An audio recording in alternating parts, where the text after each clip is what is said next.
in the city, Black people who were working as domestic servants, who were working as drivers, who were working in the roles that they had in those days, they understood everything about our life. There were no secrets. The reverse was not true. White South Africans had no idea about Black urban life in those days. So absolutely, that was my first exposure going to Soweto. And it was quite an exotic thing, really. It was people warned me, oh, that might be dangerous. Are you really going to go? I didn't even tell my parents I was going. I'm sure they really disappointed.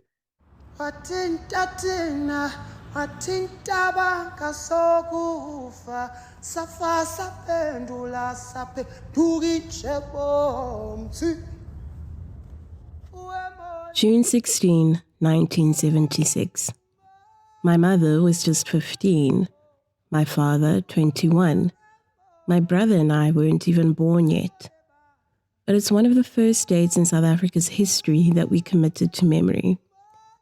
And ultimately, it has left its fingerprints all over our collective psyches and experiences of South Africa. The through line of defiance to massacre, laying part of the foundation for a free and democratic country. I'm Pheladi Sethusa, an audio storyteller and lecturer at the Wits Center for Journalism.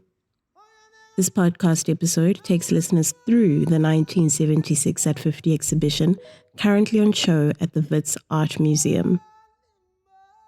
Through conversations with the photographer, his editor, and the show's curator, we are ushered back in time to a pivotal historic moment and the small role Wits student journalists played in documenting it.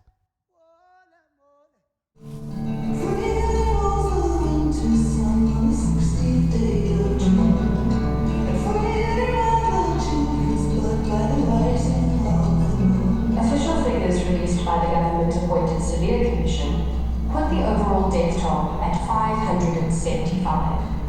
Independent estimates between 800 to 1,000. Hundreds more were either wounded or went into exile. It's one of apartheid South Africa's greatest crimes, a day that shifted perspectives and shed light on the true brutality of the system. It's estimated that over 500 pupils were shot and killed for protesting, peacefully so, against being taught in Afrikaans. One of the youngest among them, 12-year-old Hector Peterson.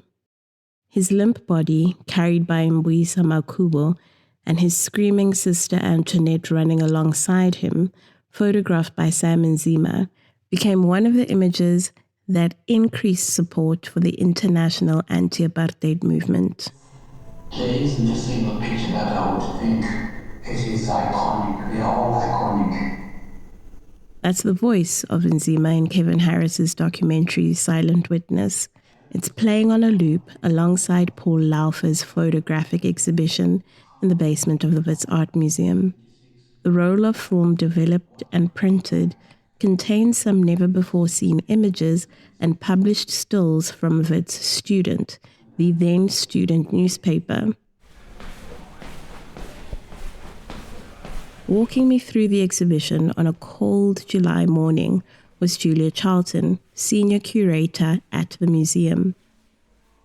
She said serendipity had played a huge hand in bringing the exhibition to life. This is a short exhibition. It's much shorter than our usual ones. And it was originally going to be around the movie. And then I went to a friend's birthday lunch. This is a story about how important it is to celebrate birthdays. I went to the birthday lunch of a friend and I was telling other guests and friends about the movie, and then one of them said, but hang on a minute, she said, this is Melinda Silverman, who was what they call a stripper on the Wits Student newspaper. Stripper, she was an architecture student, and a stripper in those days meant literally cutting and pasting with scissors and glue. Copy and pictures and laying out the... So the design of that exactly, time, yeah. But being an architecture student, I think very good at it, because very neat and all of that. And her then partner, now husband, Irwin Manoim, was the editor of Wits Student newspaper at the time. And so Melinda at this birthday lunch said, but hang on a minute, Irwin has these photographs from 1976 and you should look at those. So Melinda gave me Irwin's number and I contacted Irwin and he said, well, he didn't have the photographs, but he gave me the contact details of Paul Laufer. So I emailed Paul, and Paul is in Los Angeles. But very happy to have the opportunity to have these works shown. Most of them haven't been seen before. He left the country in 1977. He took with him his negatives and the old copies of the Wits Student newspaper. And having left South Africa, he started up a new career in Los Angeles. But I thought he would just email me the images and we'd have them printed on this side and showcase them. But he figures that printing the photograph is, the first part of the story is taking the photograph, the second part is printing it. And so he printed them in Los Angeles and booked his aeroplane ticket and brought them. And so both of those two bodies of work literally kind of landed. It seemed appropriate to have the Wits student perspective because this is Wits. Laufer's part of the exhibition, titled Wits 76, is all in black and white and takes one through a photo shoot at Orlando High School in May 1976 and protests in Braamfontein on June 16 itself and throughout the month of June. I was 13 at the time of the Soweto Uprising, which is the same age as Hector Peterson. Sure. Did you know that then? No. You know, you underestimate how successful the thought control was. And, you know, the days pre-cell phone, pre-TV had only just been introduced, and what was being shown on TV was incredibly restricted. The censorship was extreme. So what did you know about what had happened that day at the time? So my father was an academic. Here or elsewhere?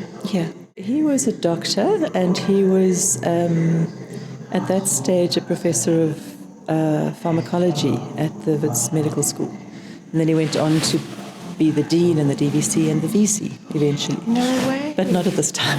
Yeah. Sure, okay. So, I think we probably had a less blinkered exposure, possibly, just because of, you know, that's perspectives were probably not the same as kind of most white South Africans. I do believe that. But it was still very limited. I went to an exclusive white girls' school. I remember the fear among like the parent body when the news started filtering out and whether their kids at schools in the very safe northern suburbs were going to be caught up in some kind of violence. There wasn't much of an awareness of the safety of their children compared to the risk of other people's children. As the news of what had happened in Soweto on the morning of June 16, 1976 spread, Paul Laufer had his camera at the ready as Wits students started to spill out onto the streets of Braamfontein hours later. Everything happened over just a few hours from the time that we marched to the time that we were back. That's Paul. We spoke over a virtual meeting a few weeks after the exhibition opened. In the beginning, the people on the street had no idea of what was going on in Soweto. We did, but they must have just thought, wow, you know, here are these students protesting apartheid in general. And so that was a very exciting, very joyful time. And that probably only lasted an hour or two. And pretty soon the students from Wits were just scattered among a much larger crowd. The police were tied up in Soweto, and they weren't expecting this impromptu demonstration, which had really taken off and gotten out of hand from their point of view. So they come up with a plan to control us.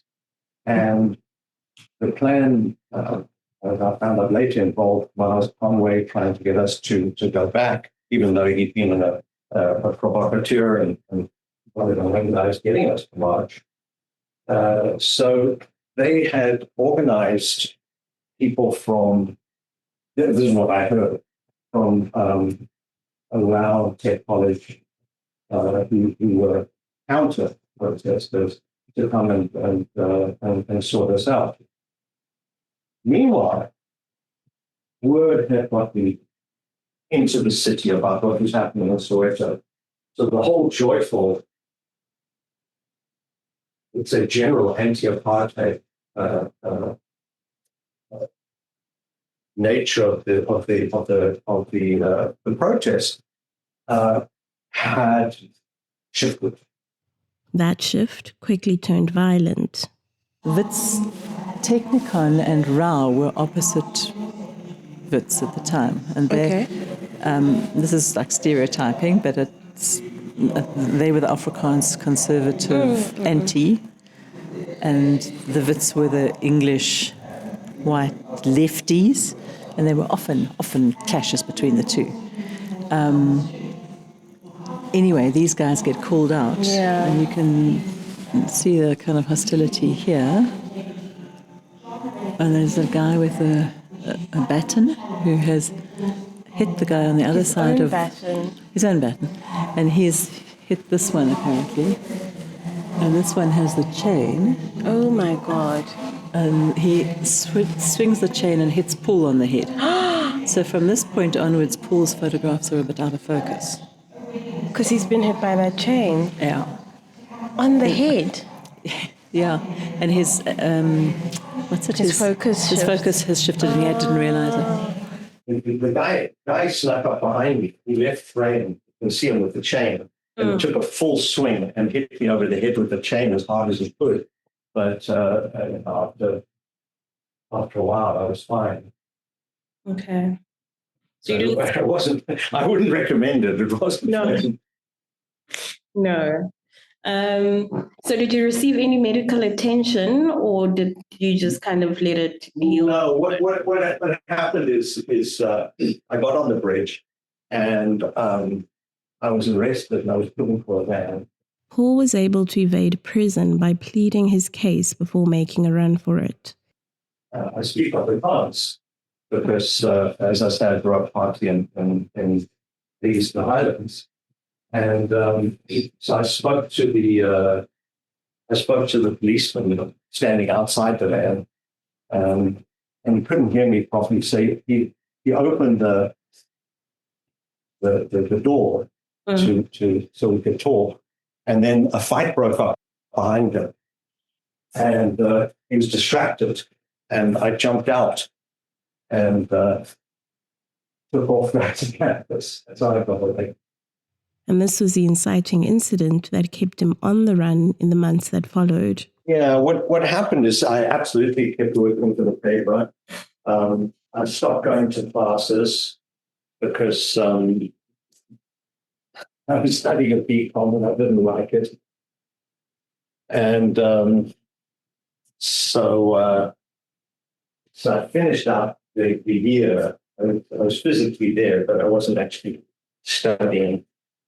And so at the end of the year, to nobody's surprise, perhaps to my dad's surprise, I failed all my exams. I left Wits and I became a photographer. And I was actually doing quite well. But in the meanwhile, the army kept trying to call me back when we did the initial service. And I didn't want to go back to the army because now they were using the army as police rule, as civilian control, which obviously I very much objected to. So not going back to the army, finally got them to send the military police village. And that was in August of 77. And I opened the front door, there were the MPs, and I said to them, no, there's some mistake. He's up at the border. I'm his roommate. I knew that had worked twice. So a week later, I was in LA. This would then be the catalyst to his successful career as a cinematographer, which he's retired from now. Did you consider yourself as someone living in exile, or was that not how you conceptualized it at all? Good question. I left suddenly. I didn't tell anybody I was going. I just suddenly disappeared out of everybody's life. And I think at that age you can do it. And so I found myself here, not really realizing that I was in a foreign country because everybody spoke English. You used to LA from television shows and movies. So it felt deceptively familiar.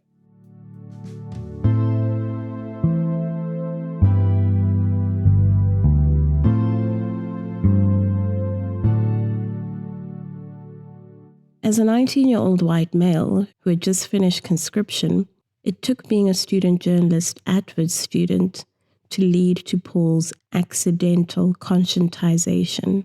I wanted to be a photographer, and my idea then was to be a photojournalist.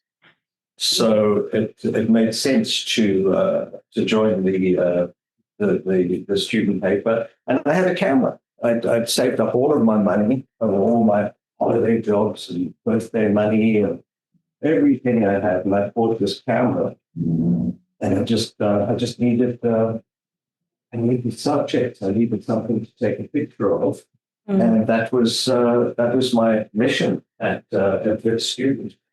So generally, I was sent out on assignments by Irwin, and it would be often just to photograph student life or especially student meetings. So at the time, there were continual political meetings. There was no social media in those days. Political gatherings were outdoor. So the university was incredibly important. It was the first time and the only real venue for South Africans to come together and exchange ideas and really have a movement, really have a community movement opposing, even just discussing options and ideas for the future of the country.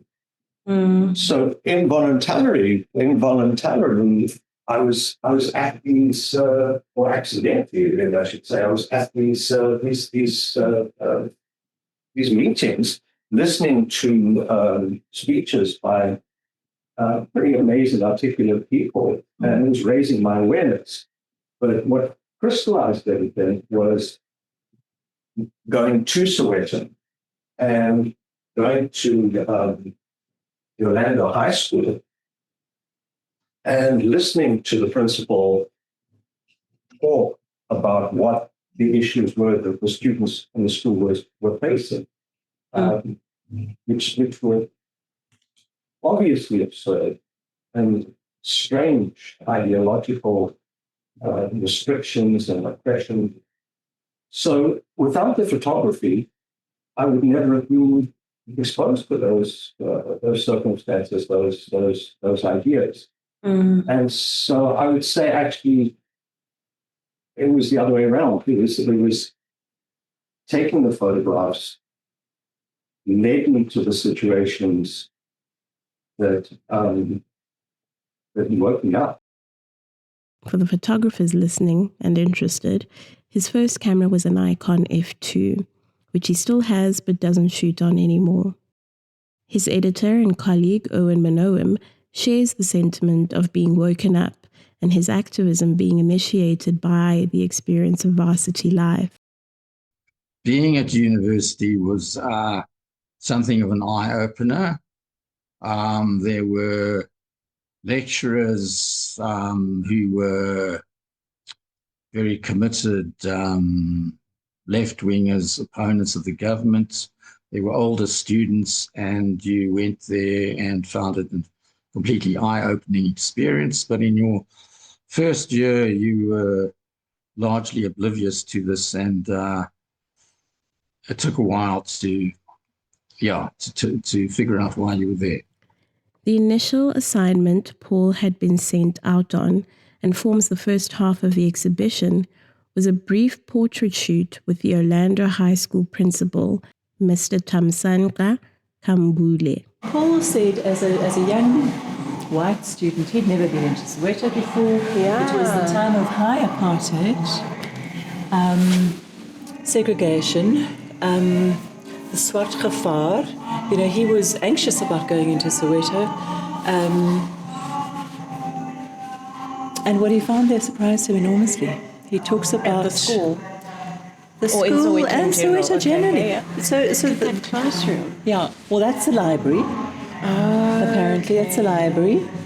Even more impressive. You know, I took through a group of students at the end of last week who said they did not realize that some schools in Soweto had libraries, because the narrative they've been told is that there were no libraries in Soweto schools.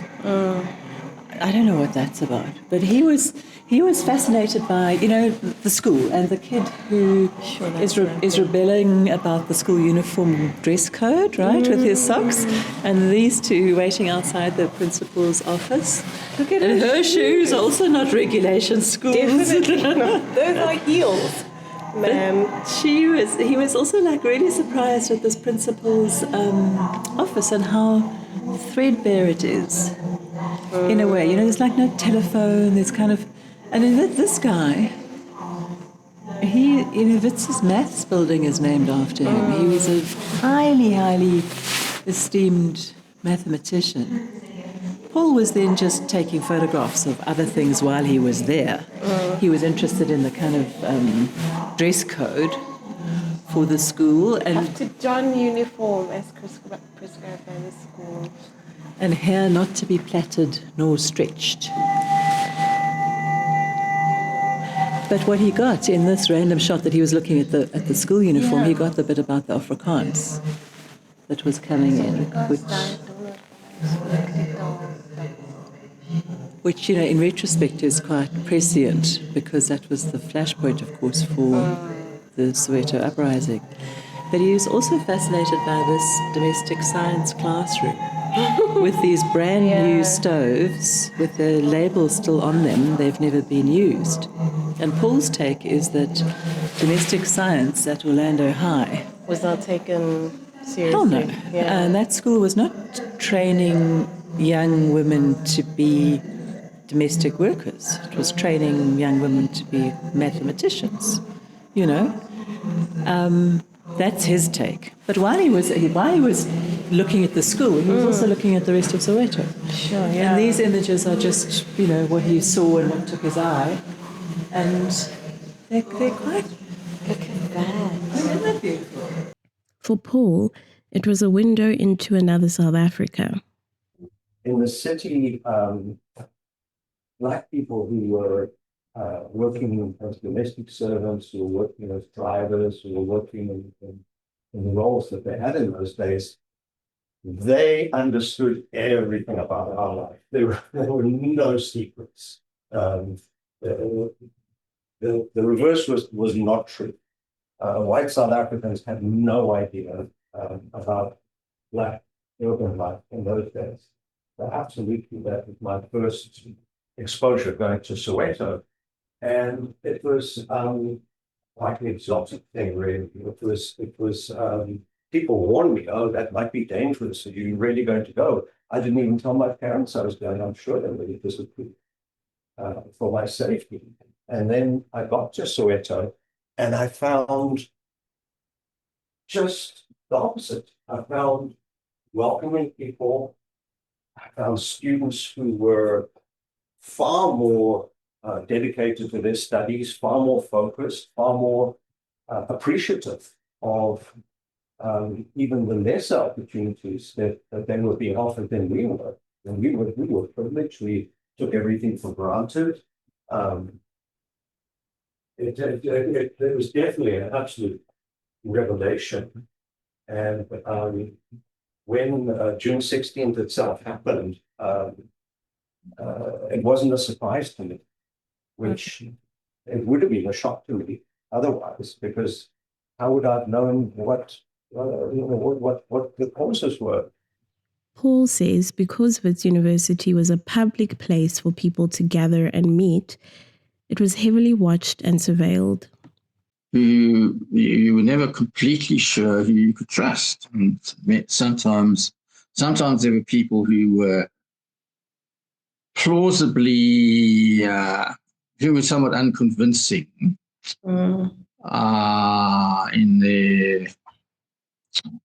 in the manner of their discussions of political issues. There were people who were blatant provocateurs. My feeling was that a lot of, that at least some of the people who were shouting and yelling at the protests that Paul has shown in his photographs were quite possibly provocateurs planted there by the government with every intention of causing trouble. People who were throwing stones at the police were deliberately provoking them into attacking us. But there were other people whose unveiling came as a terrible shock to people. The police were a constant presence. I think that the apartheid government had a PR problem, a public relations problem, where if they came down too hard on the white kids at Wits, that there would be consequences from that, because obviously their parents had influenced lawyers, and it just wouldn't be a good look. So there was constant intimidation. Some people got beaten up. The Wits student officers got vandalized, and we were aware that if we pushed it too far, that wouldn't be tolerated. For Irwin, pushing things too far was the point of Wits Student. It did not concentrate solely on the troubles of students at university, i.e. the lousy food in the canteen, the lousy lecturers, the failures of the sports teams, the sort of things that other student newspapers used to concentrate on. It saw itself as an alternative form of media which would cover the kinds of issues that were being ignored by the mainstream media. So it frequently moved into mainstream politics. So that would have been a good example. Sending somebody into Soweto to cover an issue like that would have been a typical example. Other examples were we did a lengthy interview with Winnie Mandela at a time when the mainstream media would not have touched her. We did articles on censorship. We did articles on whether dacha should be banned. In other words, very provocative issues of the time. Feminism, which at the time was was a new and somewhat provocative issue as well. And it was taken very seriously as a result. It was considered to be a real eye-opener by students, and it went on sale on Friday mornings, and people used to rush to university to be able to buy it. You had to buy it. It wasn't free. And it sold out in no time at all. And people would keep their copies of Wits Students for years and years afterwards. It was a really important institution for that generation. And that meant that issues of the newspaper were constantly banned. The bannings of the newspaper in those days were not nearly as problematic as they became later on. In other words, they would ban the newspaper had already been distributed by the time they banned it. And although you were not allowed to possess the newspaper, nobody came charging around to your home and opening the doors to find out whether you had collections of these bad newspapers. So it was at that stage not much more than a rap on the wrists. Subsequently, one of my fellow editors was actually prosecuted when he produced a banned edition. And then by the mid-1980s, when the Weekly Mail, which I was involved in, was publishing, then it got very serious because the entire operation got closed down, and that was a situation where you had a whole lot of working journalists earning salaries who suddenly were under threat of their jobs. So that was a much more serious situation. If the inflation calculator I used is to be believed, at just 5 cents a copy, Wits Student would cost roughly 27 Rand and 89 cents today. A tough figure for me to contend with as someone who grew up with free student university papers, and now with students that would never pay any money to read anything on paper. But as Irwin shared earlier, students saw value in it and it would sell out every Friday.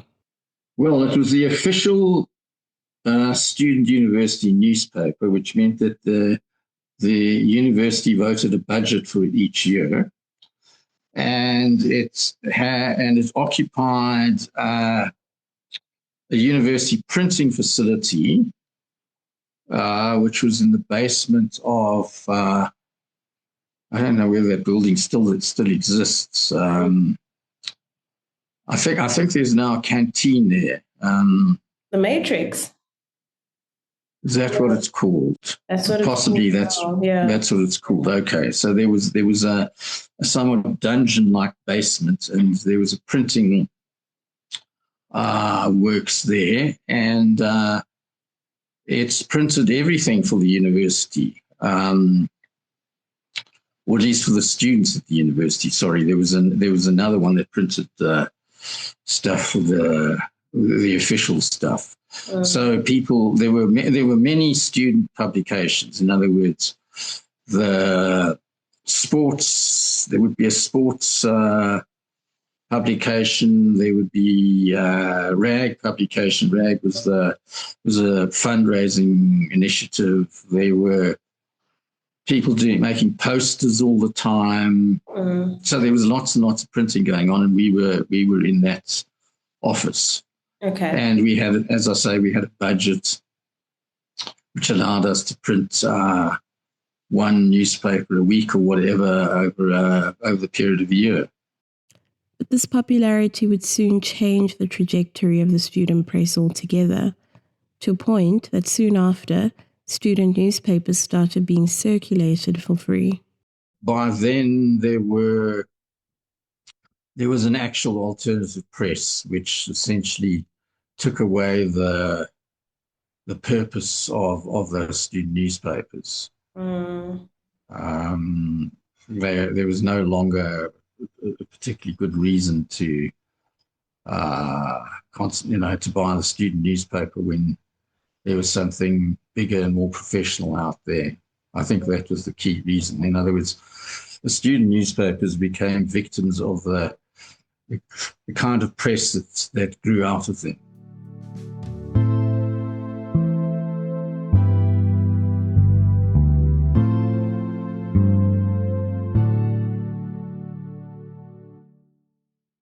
Coming back to South Africa after some years, Laufer says it's a completely different place. I'm aware that I'm not living day-to-day life in South Africa, but every single interaction I had was positive. I mean, every single one.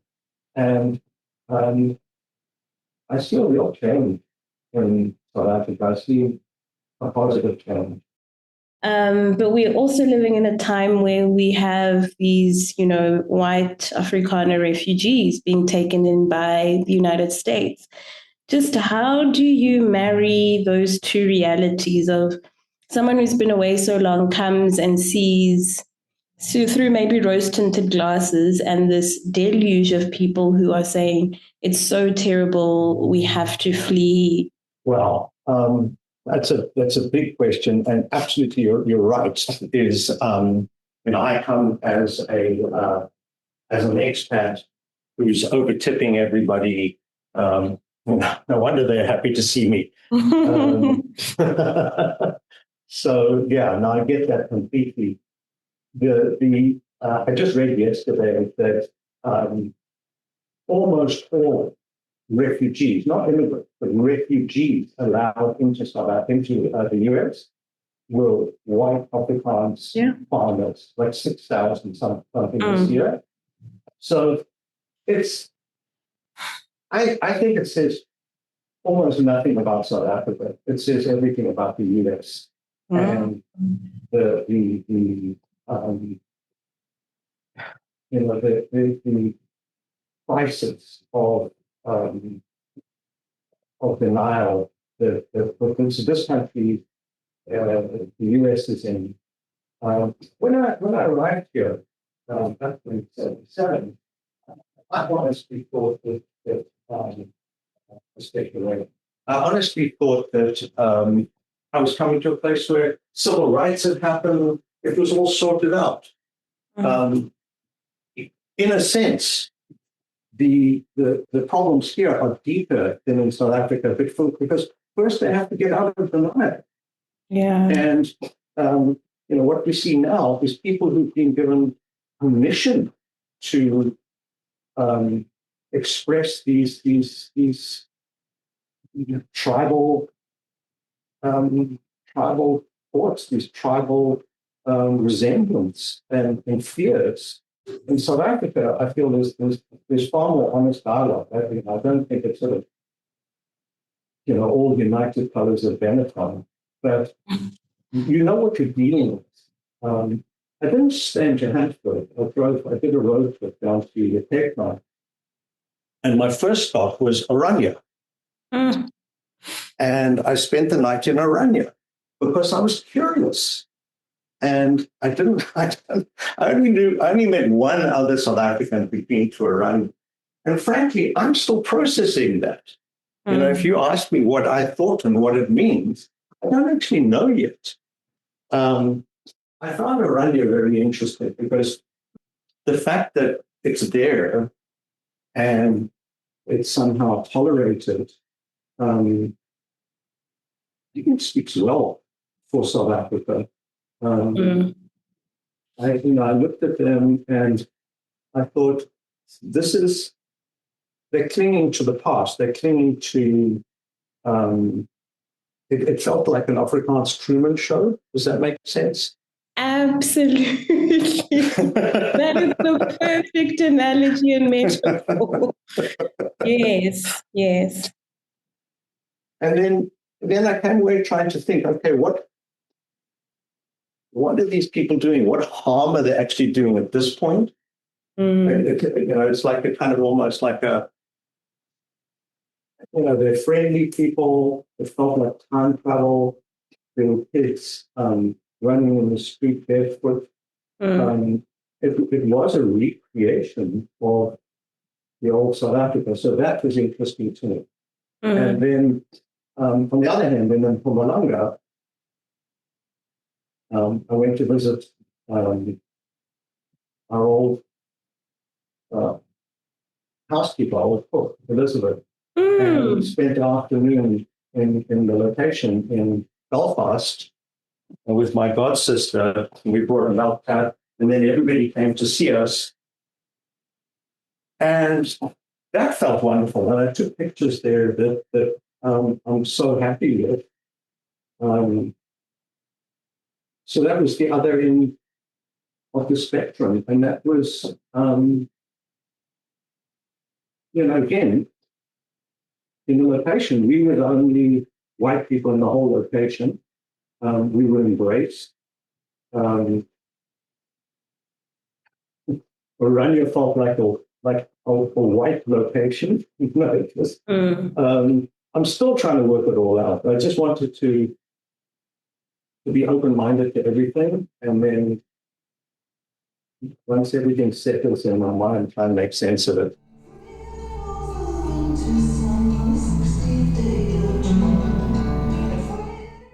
And while June 16, 1976, is a day and date that remains etched in our collective consciousness, Irwin reminds us that during apartheid, there were many more days and dates like this which we should not forget. I mean, that was one particular year. And it just happened to coincide with Soweto 76, so that's the reason why there's a focus on it. But actually, exactly the same thing was happening every single year, right through the 1970s, probably the 80s as well. This was by no means unusual.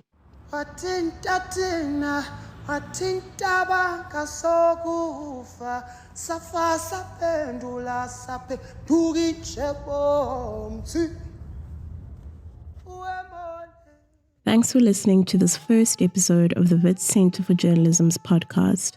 More of our staff and students' work will be published in coming weeks and months. This episode was hosted, produced, and edited by me, Pheladi Sethusa. Our guests were Paul Laufer, Julia Charlton, and Irwin Manoim. Additional information and links to resources cited in the episode can be found in our show notes. Lastly, if you can, please visit the exhibition at the Wits Art Museum. It's only on until the 20th of June, which is a few short days away. It's both free and fantastic.